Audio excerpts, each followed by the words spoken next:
Matt, I guess you don't fit most people's stereotype of what a Parkinson's patient looks like. Basically, I was a young boy at 7 or 8 years old, and my headmaster noticed that I couldn't stand still in assembly. Every time we all had to stand up in assembly, and I just kept on tumbling backwards. Yeah. And I think initially they thought, oh, this is a kid, he's just being naughty. Yeah. But it kept on happening again and again, and it wasn't just at assembly, it was when I was out playing with my friends and my balance was poor. I mean, for your parents it must be very worrying, because you don't expect your child to be unwell in any respect, but to have a potential diagnosis of Parkinson's must have been quite frightening for your parents, I guess. As a parent myself now, I realise how frightening it must have been for them. But at the time you don't realise, because as a kid things happen. And at that age, I didn't know what was happening to me. Was there a chance to talk to other people? I mean, I guess there weren't that many other people in your position. No, but, in the early days, there was nobody. There was nobody you could talk to. I mean, I didn't even know anybody else who had Parkinson's disease, let alone anybody similar age to myself. It's only been in the last, I would say, about 10 years or so, where I've really come into contact with people with Parkinson's. And it's helped me tremendously to understand what other people are going through. Are people frightened to talk to you or say good morning, or if they think you're drunk or something, or how do you manage all of that kind of thing then? I think I think I mentioned before, I get my retaliation in first. I am very confident in saying, it's okay, I've got Parkinson's, don't worry about me.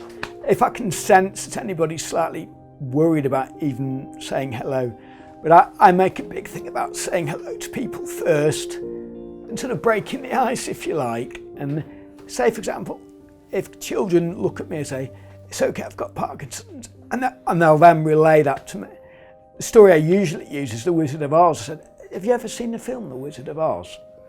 And the kids will go, yeah, we've seen that, yeah. Well, you know the Tin Man? And they go, yeah. Well, I'm a bit like him. Because when my tablets don't work, I freeze up. When he gets a bit of oil and he's dancing again, that's just the way I am. And they go, oh, right, okay.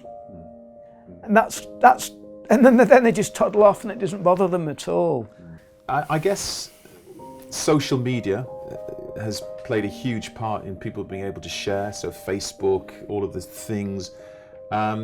Parkinson's UK has been a great resource, I think. Could you tell us a bit about your relationship with Parkinson's UK as a support resource? Yeah, Parkinson's UK have been very, very helpful to me over the years in communicating things that are going on, in enabling me to take part in media campaigns, to get over to try and show people that there are younger people with Parkinson's disease, and it's not necessarily a disease that's a lot of older people might have. You're a very positive guy and you do lots of stuff. Just tell us about the stuff that you do that perhaps might surprise people, and also inspire people, I suspect. Well, I mean, things I've done in the past. I was an official accredited photographer at the 2012 London Olympics. I was a football photographer. I mean, I had my ups and downs, and I've had my fallings over, and I dropped my camera and all sorts. But tremendous experience. But I really do enjoy my photography, and I try and get out as much as I can.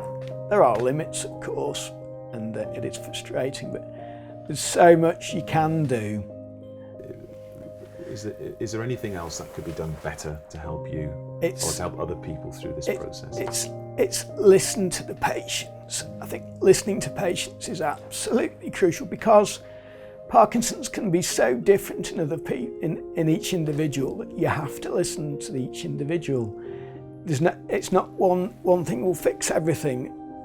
You have to listen to what people are saying, and I think certainly from my experience and the experience I've heard from other people, that doesn't always happen.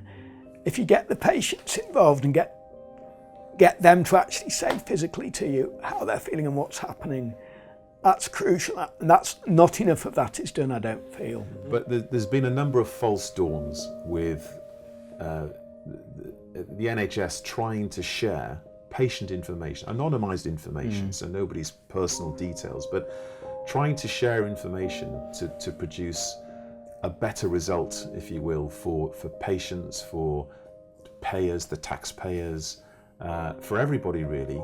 But there's huge concern, quite rightly, about information in public domain, or not public domain, but being shared. I mean, I'm going to say a person with Parkinson's disease.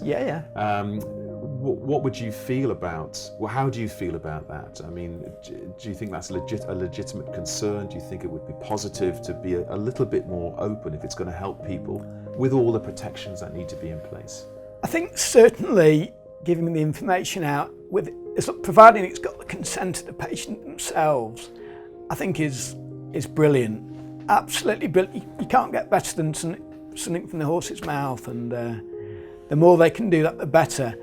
And whether it's used correctly is something that's got to be decided between the patient and the person who's using the information. But the more that people can share, the better, I feel. I mean, I'm quite happy to share my story to whoever wants it, because if it helps just one person, then I've done something that's positive, and something positive's come out of it. It's it might not be everybody's ideal having their personal medical health shared with all and sundry, but I've got nothing to hide, and nothing that's happened to me am I too ashamed of to share with anybody. So if it's going to help them, so.